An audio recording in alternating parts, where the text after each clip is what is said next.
तो सबसे पहले प्रोसेस क्या था, डायरेक्ट पहले था कि सबसे पहले मेन पोजीशन फाइंड आउट करनी है, और वो मेन पोजीशन मतलब जहां पर नेट फोर्स 0 होगा, नेट फोर्स या फिर एक्सेलरेशन 0 कर देंगे तो मेन पोजीशन आ जाएगी। अच्छा, मेन पोजीशन कैसा होना चाहिए, रीस्टोरिंग होना चाहिए। कैसा होना चाहिए, रीस्टोरिंग। फिर उसके बाद क्या करेंगे, हाँ main position force relation find out करेंगे, है ना। उसके बाद बॉडी को क्या करेंगे, हाँ मेन पोजीशन से डिस्प्लेस करेंगे, कुछ एक्स डिस्प्लेस करेंगे, फिर क्या निकालेंगे, रीस्टोरिंग फोर्स निकालेंगे, रीस्टोरिंग फोर्स निकालेंगे। किसके बराबर करेंगे, रीस्टोरिंग फोर्स मान लो F बराबर kx फॉर्म क्या आएगा, फिर क्या निकालोगे, F की यहाँ ma लिख देना, तो ये आ जाएगा माइनस k/m इंटू एक्स। उसको कंपेयर करोगे किससे, माइनस ओमेगा स्क्वायर एक्स से। तो जो तुम्हारा एक्सेलरेशन आया उसमें जो x का कोफिशिएंट है वो क्या कहलाएगा, ओमेगा स्क्वायर x कहलाएगा। फिर टाइम पीरियड क्या हो जाएगा, 2 पाई बाई ओमेगा, और फ्रीक्वेंसी हो जाएगा 1 बाई टाइम पीरियड। ठीक है, अब बात करते हैं वर्टिकल, ना वर्टिकल स्प्रिंग, सेकंड है ना, वर्टिकल स्प्रिंग।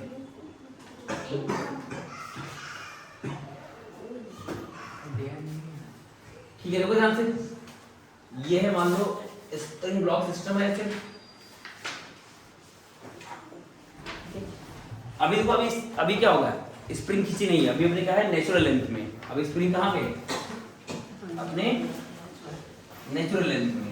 लेकिन जैसे ब्लॉक को छोड़ोगे, रिलीज करोगे, तो क्या होगा, ये थोड़ा सा खिंच जाएगा, है ना, थोड़ा सा क्या हो जाएगा, खिंच जाएगा। ऐसे करते करते करते करते करते करते करते ऐसे ऐसे खिंच जाएगा। बोलो, तो इनको इधर क्या लगेगा, mg लगेगा, और इधर क्या लगेगा, क्या लगेगा, स्प्रिंग फोर्स। स्प्रिंग फोर्स जो कि होगा k इनटू, है ना, मान लेते हैं ये x नॉट खींच गया, कितना खींच गया, x नॉट खींच गया, तो इसको हम क्या बोलेंगे, इक्विलिब्रियम पोजीशन। तो स्प्रिंग फोर्स कितना रहेगा, k x नॉट, और ये हमारा क्या कहलाएगा, इक्विलिब्रियम। तो इक्विलिब्रियम पे क्या होगा, अब मैंने बोला था इक्विलिब्रियम पे लिखोगे MPFR, क्या लिखोगे, इक्विलिब्रियम आ गया, तो MPFR क्या हो जाएगा तुम्हारा, तो बोलो सर ये k x नॉट बराबर mg, ठीक है ना। तो x नॉट की वैल्यू कितनी आ गई, mg बाई k, ठीक है। ये तुमने क्या लिख दिया, मीन पोजीशन फोर्स रिलेशन लगाया, ठीक है। अब क्या करोगे, अब बॉडी को क्या करोगे, इक्विलिब्रियम से डिस्प्लेस करोगे, ठीक है। तो अगले में क्या करते हैं, बॉडी को इक्विलिब्रियम से डिस्प्लेस करते हैं। कितना डिस्प्लेस करेंगे, x डिस्प्लेस करेंगे, ठीक है। अब यहां से हमने क्या कर दिया, x डिस्प्लेस कर दिया, तो अब क्या होगा, तो बोलो सर mg नीचे लग रहा होगा, ऊपर क्या लग रहा होगा, स्प्रिंग फोर्स, ठीक है ना। तो नेट फोर्स अब कितना लगेगा, नेट फोर्स, अब रीस्टोरिंग फोर्स निकालेंगे ना। जैसे ये आ गया इक्विलिब्रियम, ध्यान देना, ये आ गया इक्विलिब्रियम, अब इक्विलिब्रियम से और पीछे खींच देंगे, तो क्या होगा, स्प्रिंग फोर्स और बढ़ जाएगा, स्प्रिंग फोर्स क्या हो जाएगा, बढ़ जाएगा ना, स्प्रिंग फोर्स क्या हो जाएगा, बढ़ जाएगा। तो इसका मतलब ये ब्लॉक किधर जाएगा, ऊपर की तरफ उसको फोर्स लगेगा, तो ब्लॉक ऊपर जाएगा, फिर ऐसे ऐसे क्या करेगा, ऑसिलेट करेगा। तो इसलिए अब अगला स्टेप क्या रहेगा, हमने MPFR लिख लिया, अगला स्टेप क्या रहेगा, हमने डिस्प्लेस कर दिया, अब क्या निकालेंगे, रीस्टोरिंग फोर्स निकालेंगे। क्या निकालेंगे, रीस्टोरिंग फोर्स या फिर नेट फोर्स। तो तुम्हारा जो रीस्टोरिंग फोर्स आएगा वो किसके बराबर होगा, तो सर स्प्रिंग फोर्स माइनस, बोलो mg। अच्छा, स्प्रिंग फोर्स कितना आएगा, तो सर स्प्रिंग कितना खींच गया, पहले x नॉट खींचा था, अब कितना खींच गया, x, टोटल कितना खींच गया, x प्लस x नॉट। तो स्प्रिंग फोर्स क्या हो जाएगी, k x plus x not, और ये माइनस का mg। तो अब रीस्टोरिंग फोर्स कितना आया, तो sir kx plus kx not minus mg, और ये भी तो बराबर थे, तो इसलिए रीस्टोरिंग फोर्स कितना आया, kx के बराबर आया, ठीक है ना। रीस्टोरिंग फोर्स किसके बराबर है, kx के। अच्छा, अगर रीस्टोरिंग ना लिखा है नेट लिखे तो माइनस लगा देंगे ना, क्या लगा देंगे, माइनस। अगर रीस्टोरिंग लिख रहे हैं इसका मतलब क्या हुआ, डिस्प्लेसमेंट के वो अपोजिट ही है। लेकिन अगर लिखे f नेट खाई लिखे ना, f नेट, तो क्या लिखोगे, माइनस kx, माइनस kx। अब f यहाँ क्या लिखोगे, m into a minus kx, तो a कितना आएगा, minus k by m into x, equation first. और दूसरा इक्वेशन क्या है स्टैंडर्ड, माइनस का ओमेगा स्क्वायर x। कंपेयर कर लो, कंपेयर 1 एंड 2, तो ओमेगा कितना आएगा,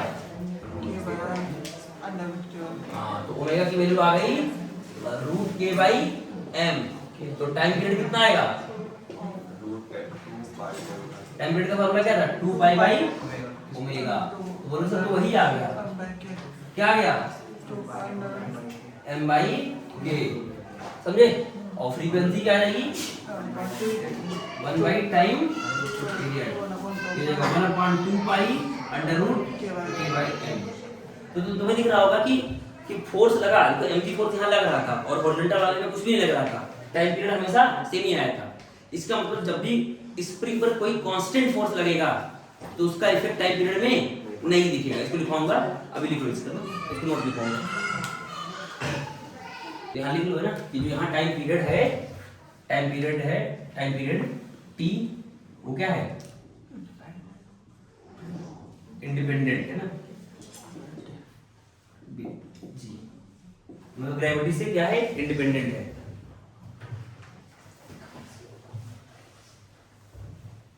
T is independent with gravity. T is independent with gravity, मतलब ग्रेविटी के साथ इंडिपेंडेंट है। और इसका मतलब क्या हुआ कि ये समझ में आता कि अगर कोई कांस्टेंट फोर्स लगेगा तो टाइम पीरियड में कोई फर्क नहीं पड़ेगा। तो वो mg फोर्स जो लग रहा है वो कितना लग रहा है, हमेशा मतलब कांस्टेंट लग रहा है और एक फिक्स्ड डायरेक्शन में लग रहा है। तो इसका मतलब अगर मान लो कोई फोर्स फिक्स्ड डायरेक्शन में लगेगा और जिसकी वैल्यू क्या है, कांस्टेंट है, तो वो टाइम पीरियड में कोई फर्क नहीं डालेगा स्प्रिंग ब्लॉक सिस्टम में, ठीक है। तो एक दो एग्जांपल और लेते हैं ना फटाफट। इसका मतलब ये होगा कि सर आप चाहे ध्यान देना, चाहे ब्लॉक को ऐसे ले आओ, देखो से ऐसे इंक्लाइन है, ध्यान दो इंक्लाइन है और स्प्रिंग ब्लॉक सिस्टम ऐसे लगा दिया ऐसे, ठीक है। तो इसमें क्या लगेगा, mg sin थीटा लगेगा, तो इससे कोई फर्क नहीं पड़ेगा। तो टाइम पीरियड क्या आएगा, 2 पाई √ m बाई k ही आएगा, समझे नहीं। और चाहे ये वाला सिचुएशन ले लो, ध्यान दो ये वाला ऐसे ले लो, ठीक है ना।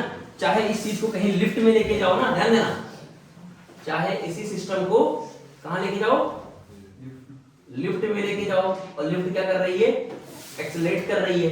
तो इन सभी केस में टाइम पीरियड कितना आएगा, 2 पाई √ m बाई k। तो टाइम पीरियड कितना आएगा, 2 पाई √ m बाई k। तो पहले एक नोट लिखना है यहाँ पर, उसको बना लेना ना, एक नोट लिखना, नोट में बोल दो ना। देखो time period of spring block system, फिर ये डायग्राम बना लेना सबका, पहले नोट लिखना, मैं उसके बाद ये डायग्राम बनाऊंगा, ठीक है। और टाइम पीरियड लिखना, तो लिखो time period of spring block system depend on, time period of spring block system depends on only mass attach and spring constant. Time period of spring block system depends only mass attach and spring constant,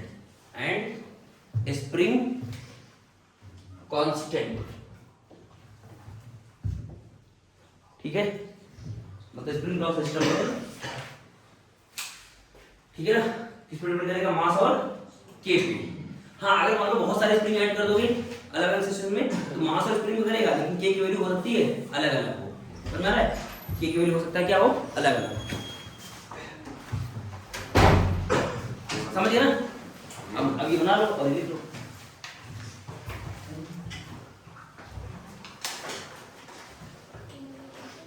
क्या लिखा है, in above cases time period is same but mean position in all cases is different, है ना। मतलब इन सभी case में क्या होगा, टाइम पीरियड सेम रहेगा लेकिन मीन पोजीशन क्या रहेंगे, अलग अलग रहेंगे, ठीक है। अब एक क्वेश्चन लिख लो, एक दो क्वेश्चन, जैसे मान लो कभी क्वेश्चन ऐसे आ जाए, ऐसे करके एक ब्लॉक ऐसे है और एक दूसरा ब्लॉक है ना, मान लेते हैं इसका मास m है और एक 2m मास चिपका दिया ऐसे, और ये स्प्रिंग कांस्टेंट k है, तो टाइम पीरियड कितना आएगा? टाइम पीरियड बोलो सर, t बराबर 2 pi under root m, m total कितना हो जाएगा? 3m हो जाएगा, y k। ठीक है, और एक क्वेश्चन और लेते हैं, जैसे ऐसे ऐसे ऐसे ऐसे हो, यहाँ मान लेते हैं m है या 2m है, यहाँ पर मान लेते हैं, इसके ऊपर मान कुछ और ले लेते हैं ना, या फिर यहाँ पर m1 ले लेते हैं और यहाँ पर m2 ले लेते हैं, और ये तो इसका टाइम पीरियड कितना आएगा? बोलो 2 pi under root total m है, m1 plus m2 by k हो जाएगा। ठीक है,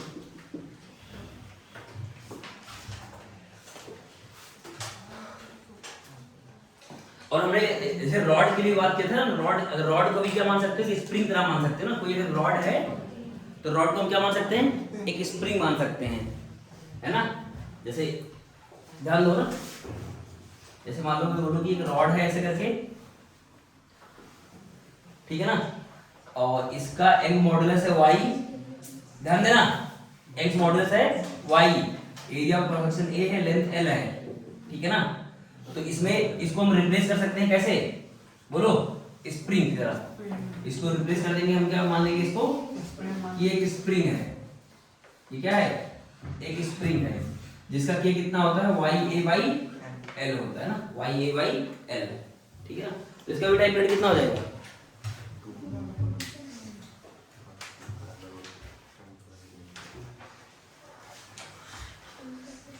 ठीक है ना। और कुछ चीजें और देखो, और हमें एक चीज पता है कि जब स्प्रिंग को तुम कट करते हो तो क्या होता है? स्प्रिंग को कट करते हो, बोलो, ये तो पढ़ा दिया ना यार, कटिंग ऑफ स्प्रिंग में बताया होगा कि जो k होता है वो लेंथ के इनवर्सली प्रोपोर्शनल होता है। k क्या होता है? लेंथ के इनवर्सली प्रोपोर्शनल होता है। यानी अगर मान लो एक स्प्रिंग है, उसका k मतलब लेंथ l है और k है, तो k होता है 1/l के। अगर मैं इसको क्या कर दूं, दो इक्वल पार्ट में कट कर दूं तो क्या होगा? बोलो, इफ स्प्रिंग इज कट, इसमें बता चुका हूं शायद से, spring is cut in 2 equal part, तो बताओ कितना कितना आएगा? अगर स्प्रिंग को 2 इक्वल पार्ट में कट कर दोगे तो कितना आएगा सबका? तो बोलो सर देखो, ये वाली लेंथ बनेगी l/2 और ये भी लेंथ कितनी बनेगी? l/2। k कितना हो जाएगा? k कितना हो जाएगा? कितना हो जाएगा? जो इसका k आएगा वो 2k बन जाएगा ना, मान लेते हैं k1 हो जाएगा 2k और k2 भी कितना हो जाएगा? 2k, है ना। लेंथ की क्या है? इनवर्सली, तो लेंथ आधा करेंगे तो k क्या हो जाएगा? डबल हो जाएगा। ठीक, और इसमें अगर बोलूं कि 1/3 कर दिया था या फिर कर दिया, if cut in n equal parts, तो क्या लिखोगे? तो k कितना हो जाएगा? k डैश कितना हो जाएगा? nk हो जाएगा ना, क्या हो जाएगा? nk, मतलब जितने टाइम्स कट करोगे उतने टाइम्स k बढ़ जाएगा। ठीक है, अगला है कि अगर मान लो इफ कट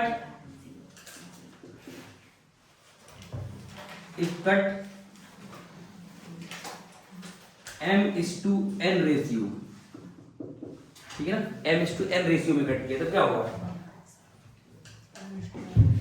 अगर मान लो स्प्रिंग को तुमने क्या किया? m/n रेशियो में कट किया, मतलब मान लो 1:2 में कट किया, तो क्या होगा? तो क्या लिखोगे? कि सर देखो, लेंथ का रेशियो आपने बोला L1/L2, क्या लिखा? m/n, और हमने क्या पढ़ा? K1/K2 क्या होता है? हाँ, K1/K2 क्या होता है? हाँ, तो K1 कितना हो जाएगा?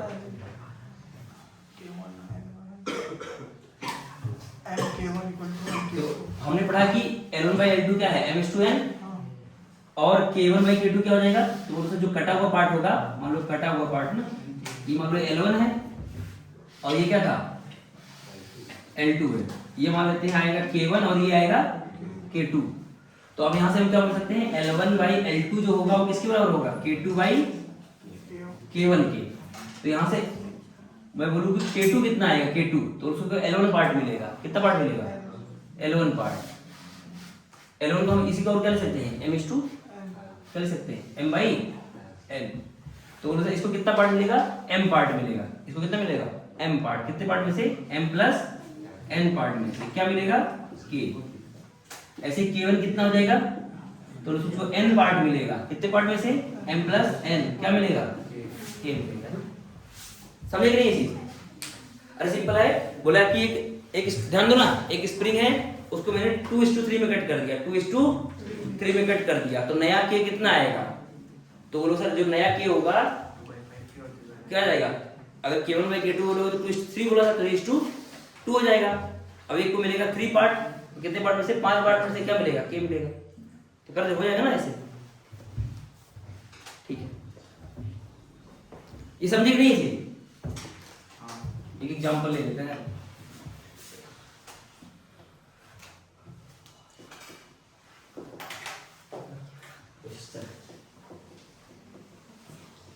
Spring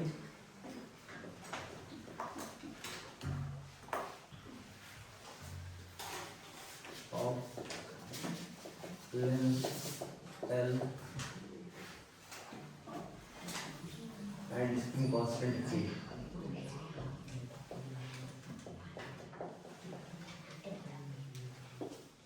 Cut in the ratio 2:3. Find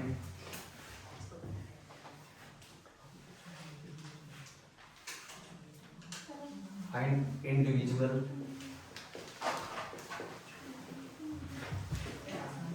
spring constant of each part। समझ गए जी, ये क्वेश्चन कैसे रखा है ध्यान से एक बार। ये अपने पास एक स्प्रिंग है जिसकी लेंथ कितनी है, L है, और स्प्रिंग कांस्टेंट कितना है, K है। इसको हमने क्या कर दिया, दो पार्ट में कट कर दिया ना,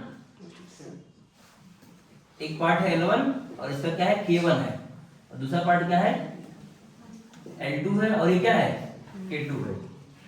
तो यहां से मैं क्या लिखूंगा, यहां से ये sir L1 by L2 equal to क्या होगा, K2 बाई K1, बोलो ठीक है। अब मैं बोलता हूँ कि K1 कितना आएगा, K1 कितना आएगा, और हमें पता है कि L1 L2 का रेशियो कितना है, 2:3 है ना, 2:3। तो इसका मतलब अगर मैं बोलूँ K2 कितना आएगा, तो सर K2 को मिलेगा 2 पार्ट, कितने पार्ट में से, 5, और क्या मिलेगा, K। ऐसे K1 को कितना मिलेगा, 3 पार्ट, कितने पार्ट में से, 5, ठीक है ना, K1 K2 लिख दे रहे थे ना।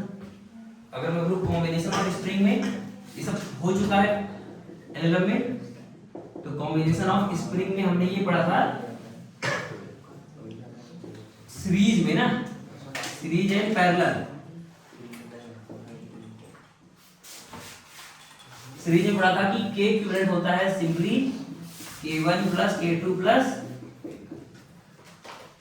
नहीं उल्टा लिख दिया ना, सीरीज में होता है 1 बाई K इक्विवेलेंट बराबर 1 by K1 plus 1 by K2 plus 1 by K3, और पैरेलल में होता है K इक्विवेलेंट बराबर K1 plus K2 plus K3। अच्छा ये बताना,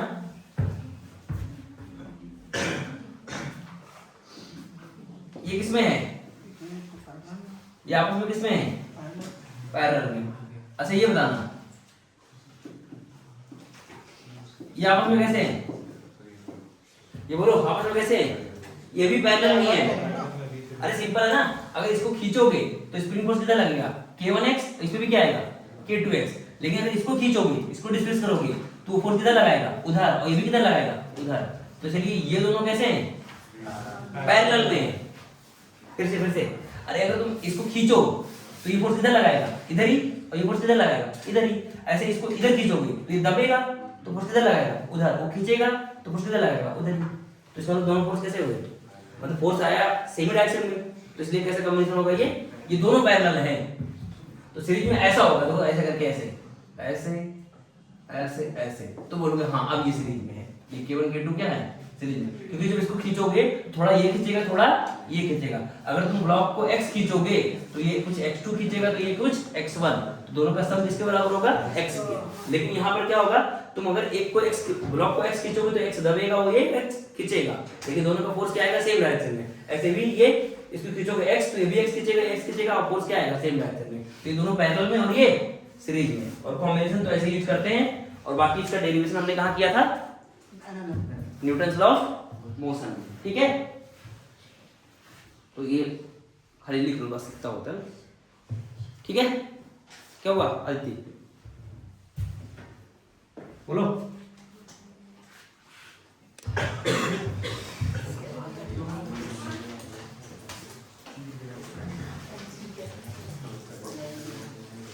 चलो क्वेश्चन लिखो, बोलो देखो। If we cut a spring, देखो क्वेश्चन लिखो। If we cut a spring, question लिखो सब लोग। If we cut a spring of spring constant K, if we cut a spring of spring constant K into n equal parts,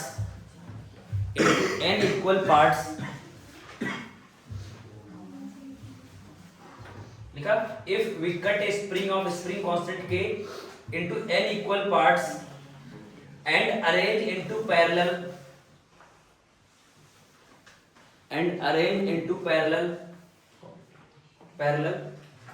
then find new time period of a spring block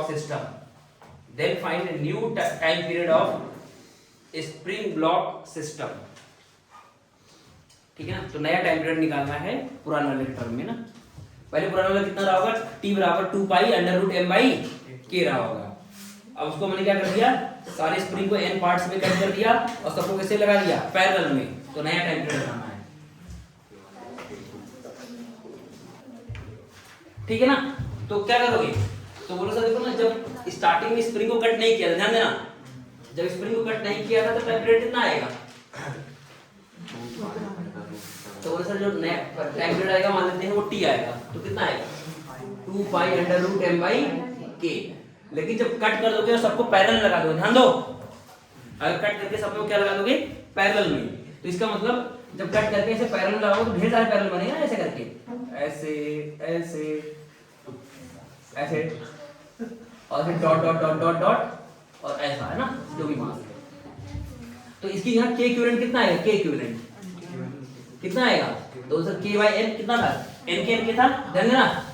अब देखो जो नया वाला कटा हुआ part होगा उसका कितना होगा, n के सबका। अरे बोला था ना कि अगर मान लो n टाइम्स कट, मतलब अगर आधा करते हो तो 2k हो जाता है, तो k बाई n करोगे मतलब n पार्ट करोगे तो क्या आएगा, n के हो जाएगा सब। यानी सारा ये कितना हो गया n के, ये भी कितना हो गया n के, तो इक्विवेलेंट क्या आएगा n के प्लस n के dot dot dot dot n times. तो इसके अंदर क्या आ जाएगा n स्क्वायर k हो जाएगा, समझे कि नहीं। ऐसा समझो ना, n के कॉमन ले लिया तो आएगा 1 plus 1 dot dot dot n times, तो ये मिला के कितना हो जाएगा n हो जाएगा। तो n के और ये पूरा बन जाएगा n, यानी अगर एक बार मतलब एक n बार जोड़ोगे तो क्या आएगा n ही तो आएगा, तो आ जाएगा n स्क्वायर k। तो नया टाइम पीरियड क्या आएगा, मान लीजिए t डैश आ जाएगा, कितना जाएगा t डैश, तो कितना आ जाएगा 2 pi under root m by k equivalent, ठीक है ना। तो कितना हो जाएगा 2 पाई अंडर रूट m और k इक्विवेलेंट क्या हो जाएगा n स्क्वायर k, ठीक है। अब n बाहर ले लो तो इसका मतलब आ गया 2 pi under root m by k by n, यानी कि पुराने वाले का n टाइम्स कम हो जाएगा। पुराना वाला कितना 30 था, तो उसी में क्या हो रहा है n से डिवाइड हो रहा है, समझे कि नहीं। इन नया वाला क्या होगा n टाइम्स कम हो जाएगा।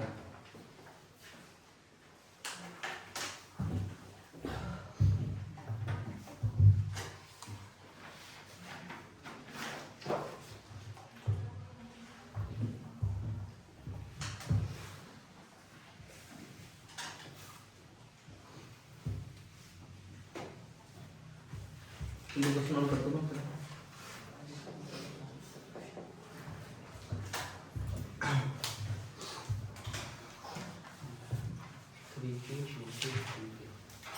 तो ये करके बता दो ना सब लोग, इसका टाइम पीरियड कितना आएगा।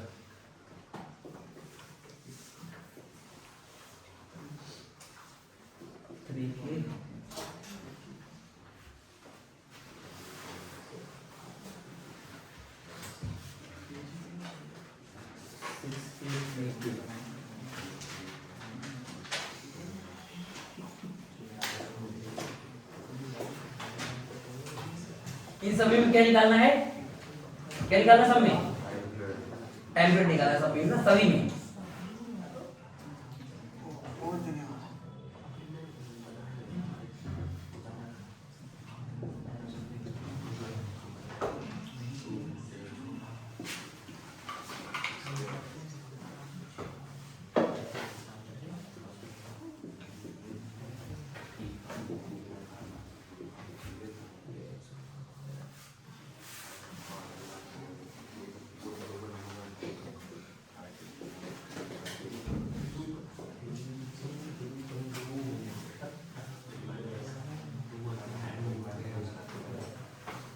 इन सभी में क्या निकालना है, time period.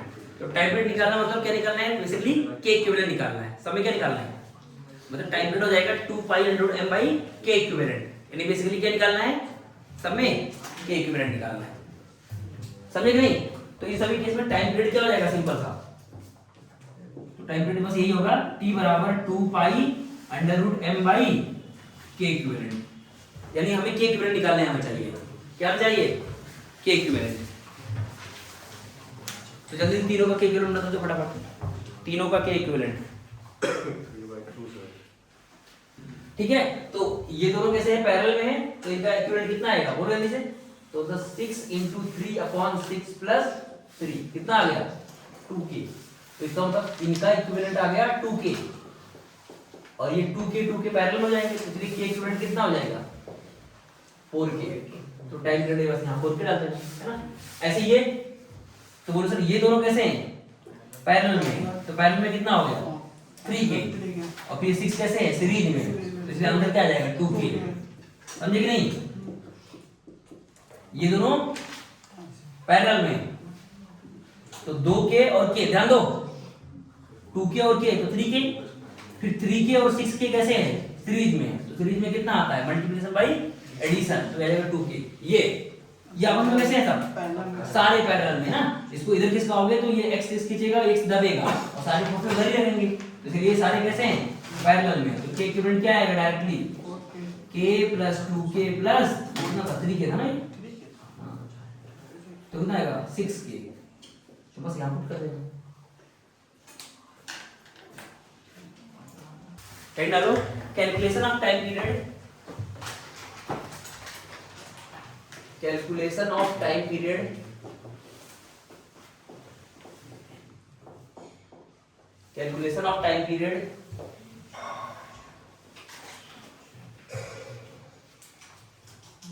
In different other situation of mechanics, है ना, of mechanics।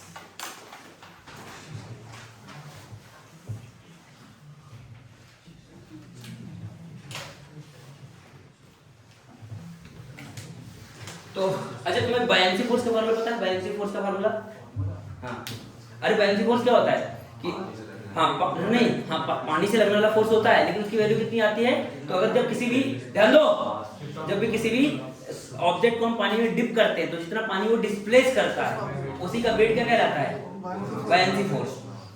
ध्यान दो, ये हमने 9th क्लास में पढ़ रखा होगा कि जब भी हम क्या करेंगे, ध्यान दो, जब भी किसी बॉडी को पानी में क्या करते हैं, पार्सली या फुली डिप करते हैं ना, चाहे थोड़ा डिप करे चाहे पूरा डिप करे, तो जितना वो पानी को हटाएगा, जितना पानी को, है ना, उसको जब डिप करोगे तो क्या होगा, पानी को डिस्प्लेस करेगा, तो जितना पानी के वेट वो डिस्प्लेस करेगा, वही क्या कहलाएगा, बायनेंसी फोर्स, जिसको बोलते हैं आर्किमिडीज प्रिंसिपल।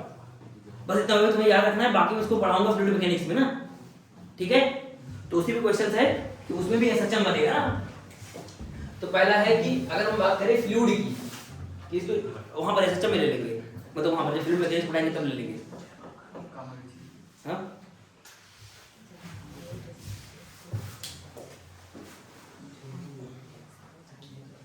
चलो कोई नहीं ले ही लेते हो, तो यार फिर गड़बड़ हो जाएगा। चलो ठीक है कोई बात नहीं। अच्छा तुम्हें एक चीज बताया था कि अगर किसी लिक्विड में H डैश नीचे जाते हो तो प्रेशर कितना बढ़ता है, रो जी एच से। इसे पता है कि नहीं? किसी भी लिक्विड में अगर हम H हाइट नीचे जाएंगे रो डेंसिटी के तो प्रेशर कितने से इंक्रीज हो जाएगा, रो जी एच से। ठीक इसको तुम्हें पता है बराबर। तो अगर किसी को नहीं पता तो ये कॉन्सेप्ट लिख सकता है। क्या कॉन्सेप्ट लिखेगा, ध्यान देना ना। एक लिक्विड है, ये डेंसिटी इसकी रो है, डेंसिटी कितनी है, डेंसिटी रो है। अब इस लिक्विड से इस पोजीशन पे आ गए, H हाइट डेप्थ नीचे आ गए, ठीक है। और यहाँ का प्रेशर मान लेते हैं P1 है और यहाँ का प्रेशर क्या है P2, ठीक है ना। तो P2 का जो प्रेशर होगा वो होगा, यहाँ का प्रेशर तो P1 है और कितना नीचे आए H, तो प्रेशर कितना बढ़ जाएगा, रो जी एच, ठीक है ना। यानी H डेप्थ आने पर प्रेशर कितना बढ़ जाएगा, रो जी एच, ठीक है ना। जी क्या है, एक्सेलरेशन ड्यू टू ग्रेविटी, और रो क्या है, डेंसिटी ऑफ जो भी तुम्हारा लिक्विड है। तो इसका मतलब यहाँ का प्रेशर ज्यादा होगा और यहाँ का प्रेशर क्या होगा P1, तो यहाँ का प्रेशर कितना बढ़ जाएगा, रो जी एच से बढ़ जाएगा, ठीक है। तो ये कॉन्सेप्ट ध्यान रखना है। अब एक एग्जांपल लेते हैं, पहला है ना, यूट्यूब मैनोमीटर।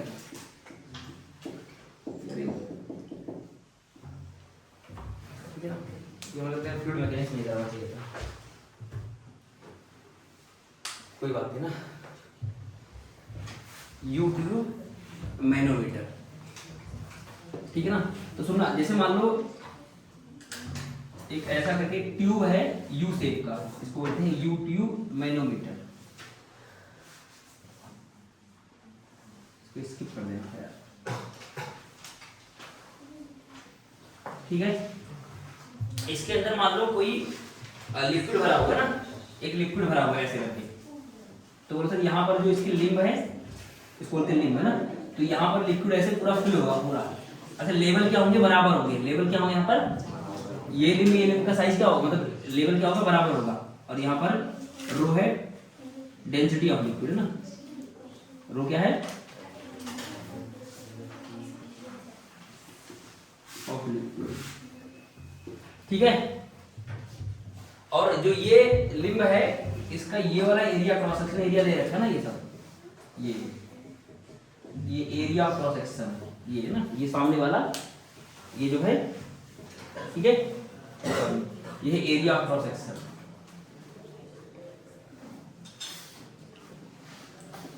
ठीक है, ठीक है ना। तो अभी बना लो, फिर एक क्वेश्चन बोल रहा हूं ना,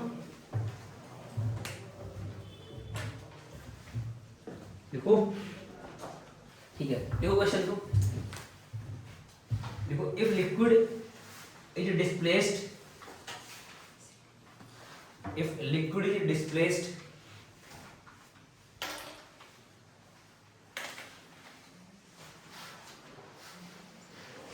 then check, if liquid is displaced then check whether oscillation is SHM or not.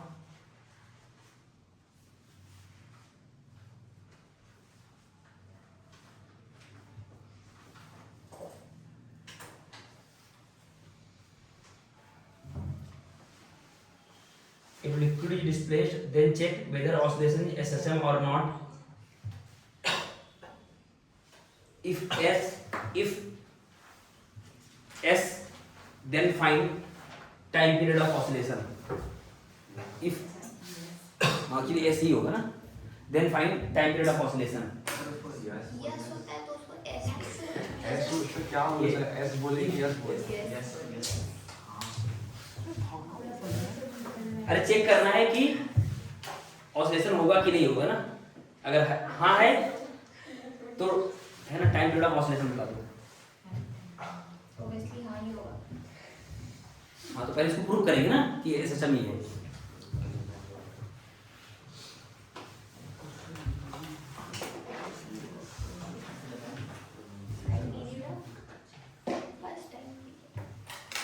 ठीक है ना, तो हम क्या करेंगे अब देखो ध्यान से ना, हमारा पहले क्या था, तो बोलो सर ये इक्विलिब्रियम है, ध्यान देना, जितना हाइट ऊपर है उतना हाइट यहाँ भी इधर, दोनों लिम्ब क्या है, दोनों लिम्ब का हाइट क्या है, बराबर है। अब हम क्या करते थे, पहले स्टेप क्या था, इक्विलिब्रियम से इसको डिस्प्लेस करेंगे, तो इसको हम क्या करेंगे, मान लेते हैं y से दबा देंगे, लिक्विड क्या करेंगे y दबा देंगे, तो अगर यहाँ y दबाएंगे तो वहाँ क्या होगा, y उठ जाएगा, मैं छोड़ूंगा तो फिर क्या होगा, ये पानी ऐसे ऐसे क्या होगा, है ना, ऑसिलेट करेगा। समझ में आ रहा है कि नहीं ये चीज? अरे यहाँ जब दबाओगे ऐसे, मान लो तुमने यहाँ दबाया y, तो यहाँ कितना ऊपर उठ जाएगा, y, यानी इसका तो ये लिम्ब y नीचे आ गया तो ये कितना ऊपर आ जाएगा, अगर इस लेवल से बात करें तो टोटल हो जाएगा 2y, तो y तो गया, लेकिन y तुमने दबाया तो ये y कम हो गया, तो डिफरेंस पहले से कितना आ गया y का, और ये y और ऊपर चला जाएगा तो डिफरेंस कितना आ जाएगा 2y का, यानी ये एक्स्ट्रा कितना ऊपर चला गया पहले वाले कंपैरिजन में 2y। अब इसका मतलब ये यहाँ का यहाँ ये बोल सकते हो इस पे फोर्स ज्यादा लग रहा होगा, मतलब रिस्टोरिंग फोर्स करेगा तो खुद को क्या करेगा, वापस लाएगा, तो ये नीचे जाएगा, फिर ये ऊपर, फिर ऐसे ऐसे क्या करेंगे, ऑसिलेट करेंगे ना। तो हमें प्रूव करना है कि ये जो ऑसिलेशन होगा वो एसएचएम होगा, अगर एसएचएम होगा तो फिर टाइम पीरियड क्या होगा ये निकालना है, ठीक है ना। तो पहले स्टेप क्या होगा बोलो, तो हम क्या करेंगे, कॉलम को डिस्प्लेस करेंगे, कॉलम को क्या करेंगे, डिस्प्लेस करके ना। तो सॉल्यूशन में यहाँ लिख रहा हूँ ना, इसीलिए फ्लूइड मैकेनिक्स में करवाना था, कोई बात नहीं ना, वहाँ नहीं कराएंगे फिर।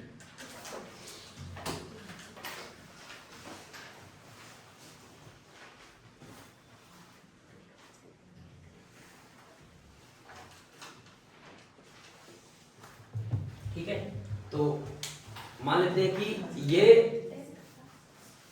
पहले लेवल यहाँ था ना, ये लेवल यहाँ था, लेकिन अब ये एक्चुअली में यहाँ आ गया, मतलब y नीचे आ गया, y कितना आ गया, नीचे आ गया, ये लेवल कहाँ होगा, यहाँ आ गया, ठीक है। तो ये कितना ऊपर चला जाएगा इस लेवल से, हाँ इस लेवल से कितना ऊपर भाग जाएगा, ये 2y। समझ में आता है कि नहीं चीज, ये मतलब ये ओल्ड वाला था ना, ये पहले लेवल बराबर थे, थोड़ा ये घुमा लेते हैं।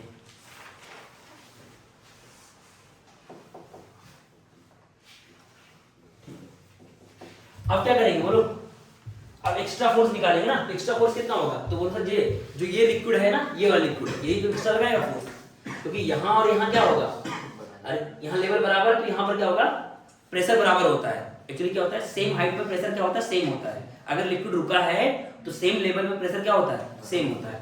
तो अब ये एक्स्ट्रा आ गया, तो ये एक्स्ट्रा क्या करेगा, रिस्टोरिंग फोर्स अप्लाई करेगा। तो इसी का जो वेट होगा, जो ये ऊपर लिक्विड ऊपर वाला है, वही क्या करेगा, रिस्टोरिंग फोर्स लगाएगा।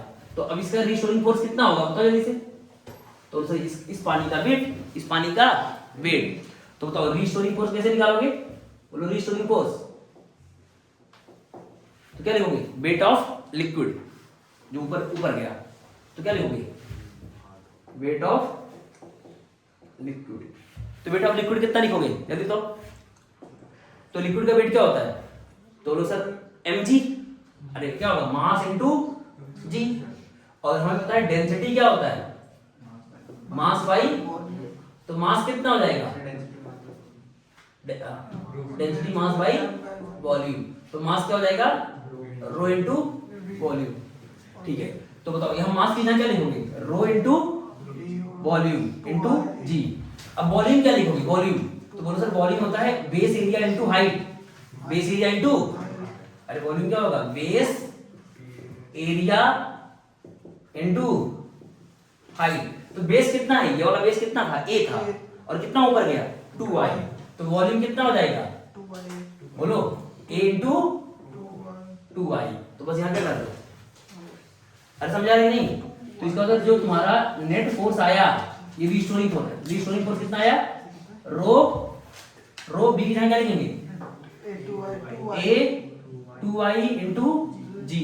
तो इसका मतलब रिस्टोरिंग फोर्स कितना आया, माइनस लगा देंगे आप, मतलब रिस्टोरिंग फोर्स नहीं माइनस लगाएंगे, एफ नेट कितना आएगा, माइनस रो a 2 पहले रो 2 ना, minus 2 rho a g y. अब इसका क्या लिखेंगे m इंटू ए।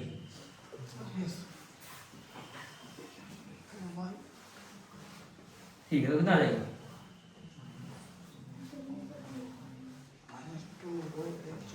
ये एफ नेट आ गया ना,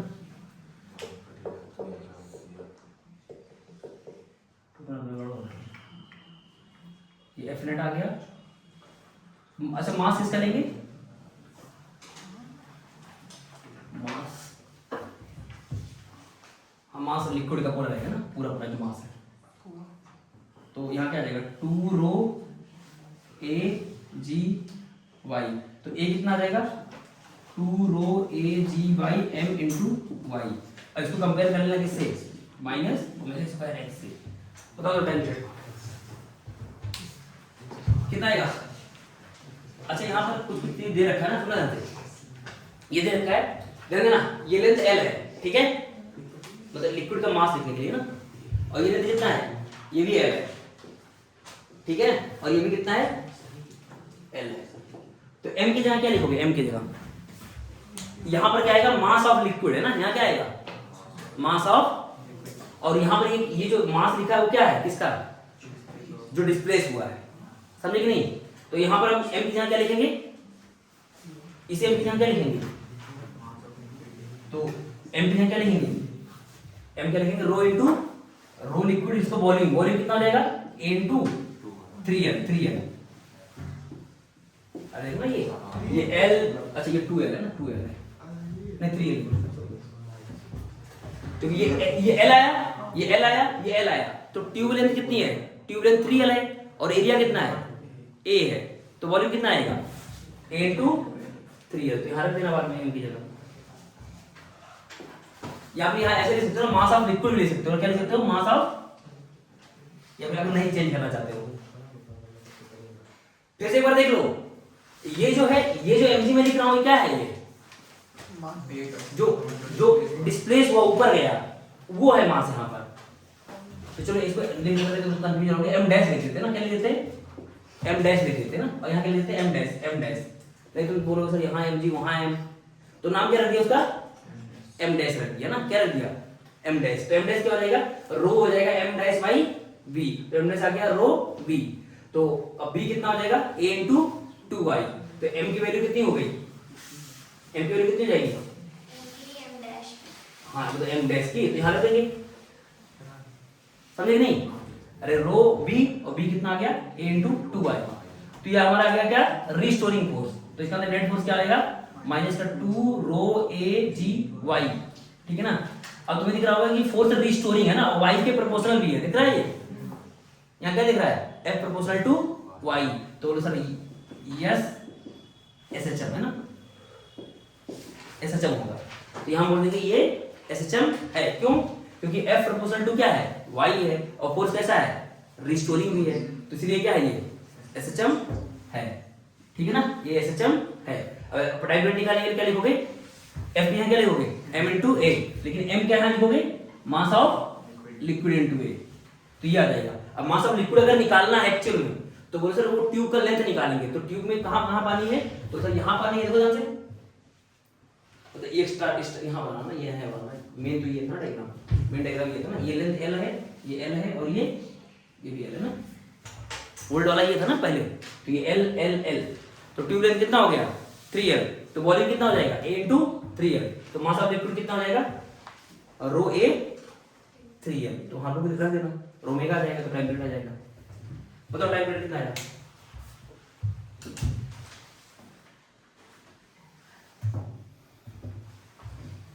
थोड़ा सा लिख लेते हैं, a बराबर minus 2 rho a g m liquid यहाँ क्या लिखेंगे? बोलो rho a into 3l into y। तो यहाँ से क्या कट जाएगा? रो कट जाएगा ना, रो आ रहा है यहाँ से।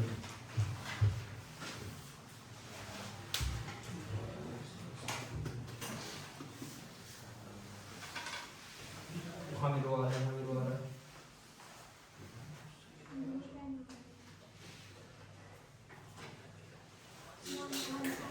तो रो कट जाएगा ना, डेंसिटी क्या हो जाएगी? कट जाएगी।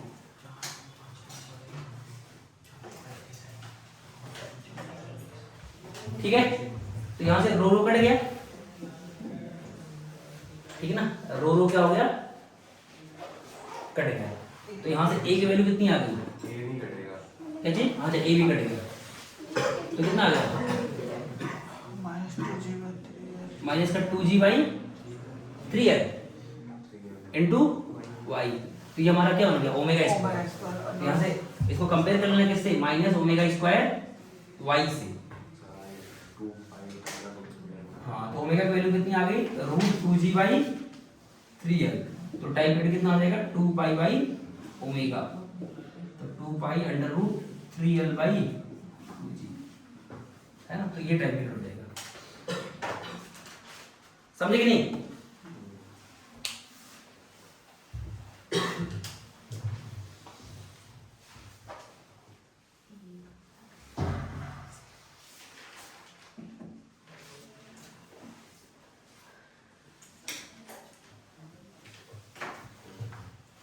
ठीक है, आगे चलते हैं ना।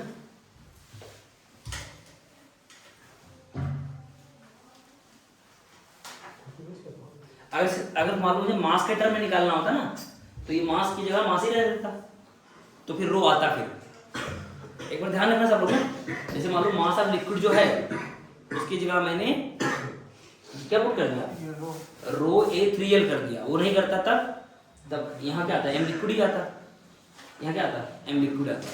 तो फिर वहाँ कुछ और आंसर होता ना, तो देख लोगे ना क्या आएगा, यहाँ m लिक्विड आएगा, बाकी तो ओमेगा स्क्वायर बन जाएगा, तो टाइम हो जाएगा 2 पाई बाई ओमेगा। अगर यहाँ पर ये नहीं रखते हो ना, मास के यहाँ से क्या रखते हो, m लिक्विड दिखाई लिखते हो। अरे बोल देते ना कि पानी में जो यहाँ पर जो लिम्ब में जितना है पानी, उसका वेट इतना है, इसका मास इतना है, तो वहाँ पर मास आप लिक्विड लिखते। ठीक है, अगर क्वेश्चन में ये नहीं मेंशन करेगा कि ये लेंथ ये लेंथ ये लेंथ, तो क्या बोलेगा, सीधा सीधा लिक्विड का मास देगा पूरा पूरा।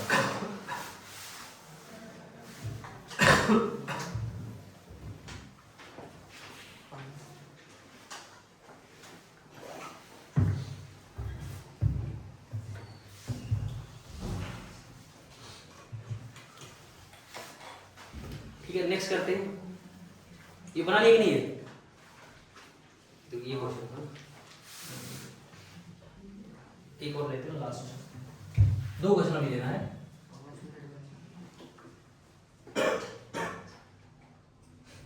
देखो ध्यान से ना, ये मान लो एक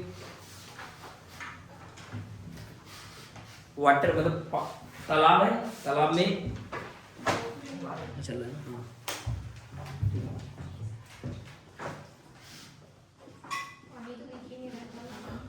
ठीक है, ऐसा कुछ है ना। और यहाँ पर हमने क्या किया, एक ब्लॉक लिया ना, ऐसे एक ब्लॉक लिया ऐसे, तो ब्लॉक पहले से थोड़ा सा डूबा हुआ था ना, थोड़ा सा पार्ट क्या था इसका, डूबा हुआ था, ठीक है।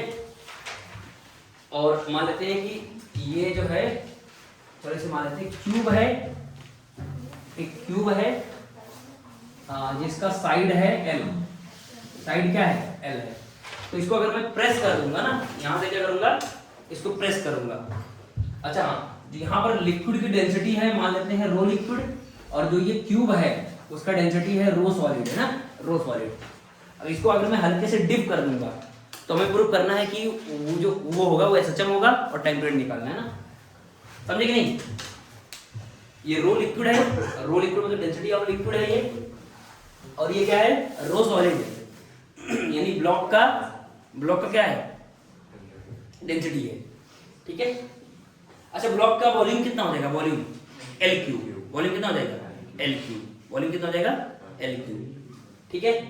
क्यूब है, तो हमें बताना है इसका टाइम पीरियड कितना होगा ना। इसको अगर प्रेस करेंगे तो पहले प्रूव करना है SHM होगा, अगर SHM है फिर तो टाइम पीरियड निकालना है। बनाओ जल्दी से, ठीक है। तो ये हो गया, इसको मिटा देते हैं।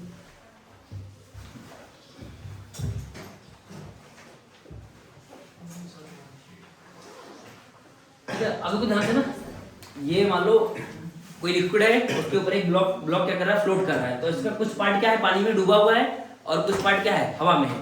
इसका मतलब ये ब्लॉक क्या है, इक्विलिब्रियम में है। ये ब्लॉक क्या है, ध्यान दो सर लोग, ये ब्लॉक क्या है, इक्विलिब्रियम में क्यों होगा, तो बोल सर इसका जो mg होगा और उधर ऊपर क्या लग रहा होगा, बायनेंसी फोर्स, दोनों क्या होंगे, बैलेंस होंगे, दोनों क्या होंगे। अब मैं क्या करूंगा, इक्विलिब्रियम से बॉडी को क्या करूंगा, डिस्प्लेस करूंगा। ध्यान दो सारे लोग, हमारे स्टेप क्या होता है कि पहले इक्विलिब्रियम पोजीशन निकालते हैं, तो बोलो सर ऑलरेडी क्या है ये इक्विलिब्रियम में। इक्विलिब्रियम में क्यों है, क्योंकि इसका mg नीचे लग रहा होगा और बायनेंसी फोर्स ऊपर लग रहा होगा, ठीक है ना। और बायनेंसी फोर्स हमें पता है क्या होता है, जितना ये लिक्विड के वेट को हटाया होगा, तो mg उसको mg और ये ऊपर का बायनेंसी फोर्स बैलेंस हो रहा होगा। तो इक्विलिब्रियम मिल गया। अब क्या करेंगे, इक्विलिब्रियम से इसको डिस्प्लेस करेंगे। ध्यान दो, इक्विलिब्रियम से क्या करेंगे, डिस्प्लेस करेंगे।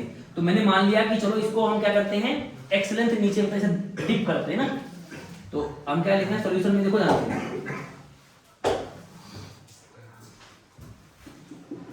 कि उसी मत कर देते कोई नहीं। तो हम क्या करते हैं, इसको यहां से किसी फोर्स से हम क्या करते हैं, इसको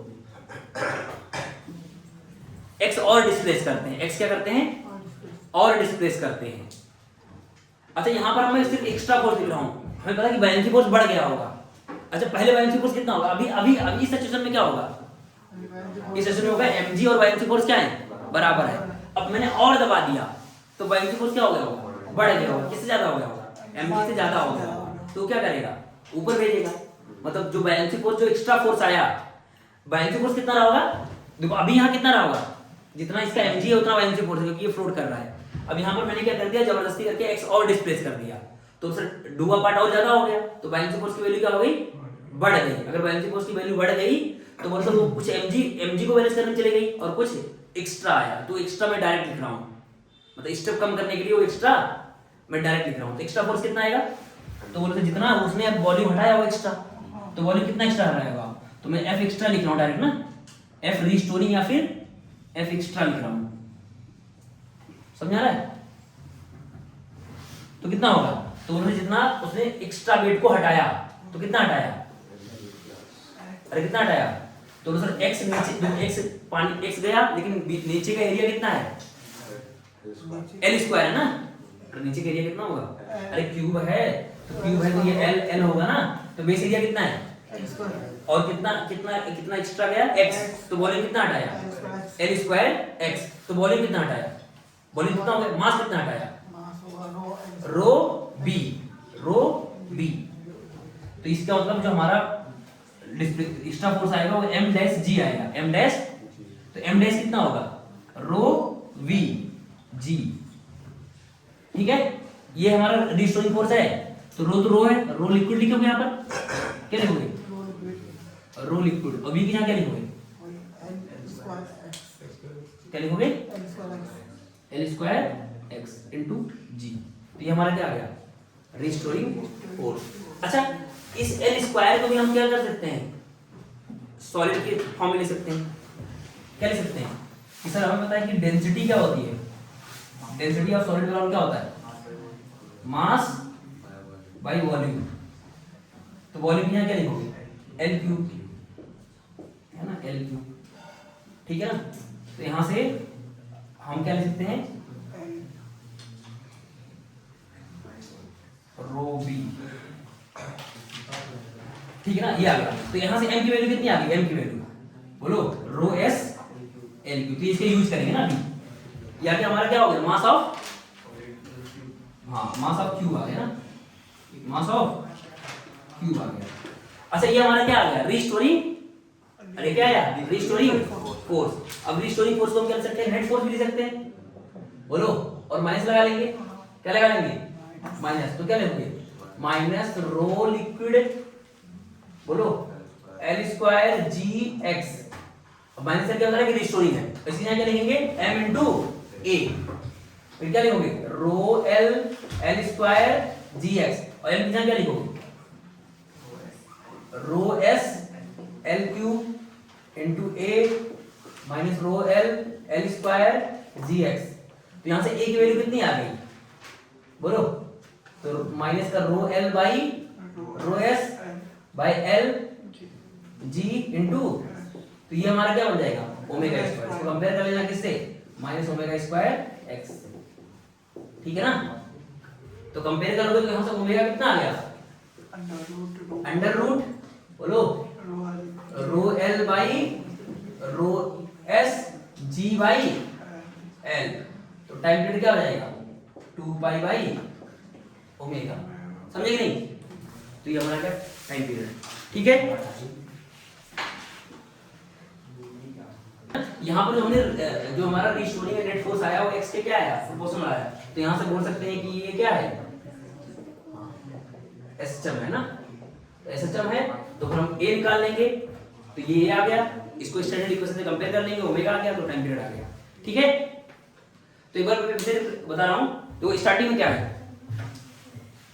ध्यान दो एक बार, ये ब्लॉक है और ये तुम्हारा लिक्विड है, अभी क्या कर रहा है फ्लोट कर रहा है, फ्लोट कर रहा है इसका मतलब ये कुछ लिक्विड का मतलब कुछ पार्ट इसका डूबा हुआ है, तो इसका मतलब इसका mg नीचे लग रहा होगा और बायएंसी फोर्स ऊपर लग रहा होगा, तो तब ये क्या कर रहा है फ्लोट कर रहा है। फिर हमने क्या किया इसको x और डिस्प्लेस कर दिया, अगर x और डिस्प्लेस करेंगे तो लिक्विड को और हटा देगा, तो बायएंसी फोर्स क्या हो गया बढ़ गया, बायएंसी फोर्स क्या हो गया बढ़ गया, अगर बायएंसी फोर्स बढ़ गया इसका मतलब mg से ज्यादा हो गया, mg नीचे लग रहा था ना और बायएंसी फोर्स ऊपर लग रहा था, तो बायएंसी फोर्स क्या हो गया ज्यादा हो गया, इसका मतलब इसको क्या करेगा, इसको खुद को रिस्टोर कराएगा, वापस करवाएगा, तो वही अब एक्स्ट्रा फोर्स निकालना है, तो एक्स्ट्रा फोर्स कितना होगा जितना वो एक्स्ट्रा वेट को हटाया होगा, जितना पानी के एक्स्ट्रा वेट को हटाया होगा, तो कितना हटाया होगा, तो सर m डैश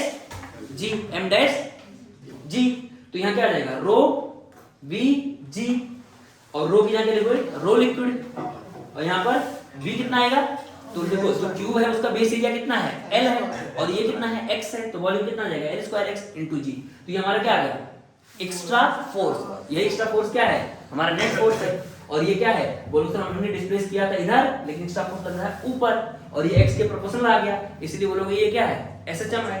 अब इसकी जगह क्या लिखोगे m into a, net force की जगह m इंटू a, m क्या होगा मास ऑफ ब्लॉक, अब मास ऑफ ब्लॉक यहाँ पर हम निकाल रखे हैं, यहाँ पर है ना ये मास ऑफ ब्लॉक कैसे कि डेंसिटी ऑफ सॉलिड जो होता है मास बाई वॉल्यूम, तो वॉल्यूम क्या होता है L क्यूब हो जाएगा क्यूब का, तो मास ऑफ ब्लॉक कितना आ जाएगा रो एस L क्यूब, तो यहाँ पर हम पुट कर देंगे, तो यहाँ से हमारा A आ गया, और इसको हम स्टैंडर्ड इक्वेशन से कंपेयर कर लिए, तो ओमेगा आ गया, ये ओमेगा हो गया, तो टाइम ये ओमेगा आ गया, टाइम पीरियड हो जाएगा 2 पाई ओमेगा, ठीक है।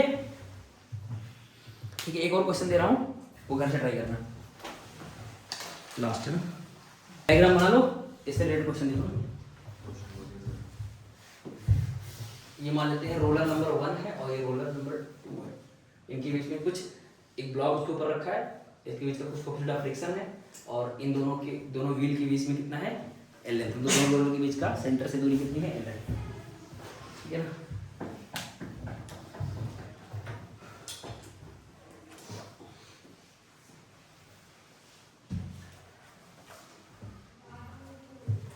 और ऊपर वाले ब्लॉक का मास है कैपिटल M है ना, तो लिखो बोलो क्वेश्चन।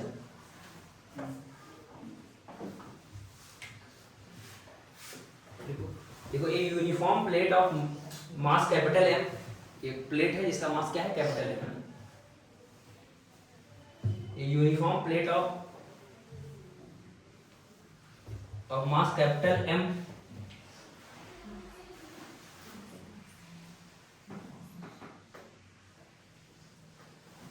देखा, uniform plate of mass capital M stay horizontally and symmetrically, stay horizontally and symmetrically, uniform plate of mass capital M stay horizontally and symmetrically on a two wheel rotating in opposite direction, uniform plate of mass capital M stay horizontally and symmetrically on a two wheel rotating in opposite direction as shown in figure,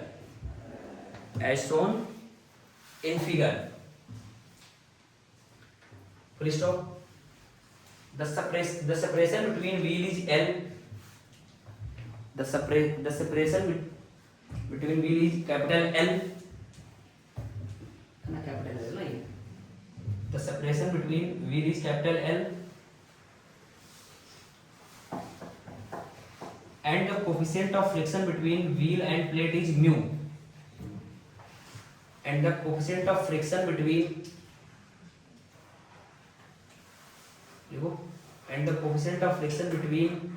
each wheel and plate is mu, and the coefficient of friction between each wheel and plate is mu.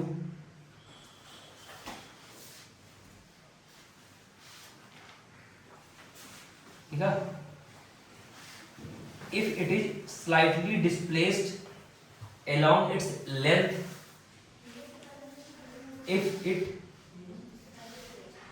is क्या लिखा है, if it is slightly displaced along its length and released, मतलब इसको हल्का सा मैंने क्या कर दिया, इधर की तरफ हल्का सा डिस्प्लेस कर दिया, इधर की तरफ हल्का सा प्लेट को, जो ऊपर जो प्लेट रखा हुआ था हल्का सा, ठीक है ना।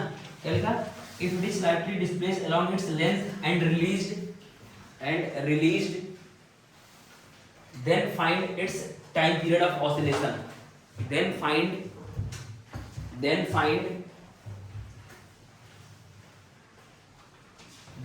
its time period of oscillation, then find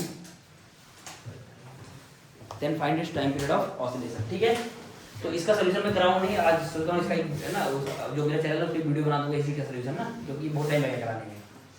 ठीक है, तो अब कल से हम पढ़ेंगे, क्या पढ़ेंगे, कल से फिर स्प्रिंग वाले अलग अलग सिस्टम वाले क्वेश्चंस करेंगे ना। जैसे मान लो बहुत सारे स्प्रिंग होंगे तो उसमें कंस्ट्रेंट लगेगा, जो हमने पढ़ा था कंस्ट्रेंट मोशन, तो वाले मिक्स वाले क्वेश्चंस करेंगे कि अलग अलग स्प्रिंग सिस्टम रहेंगे लेकिन उसमें क्या लगेगा, कंस्ट्रेंट लगेगा, जो हमने पढ़ा था पुली कंस्ट्रेंट है ना, ये सब पढ़ा हुआ था, वेज कंस्ट्रेंट, पुली कंस्ट्रेंट, ये सारे कंस्ट्रेंट वाले क्वेश्चंस करेंगे है ना।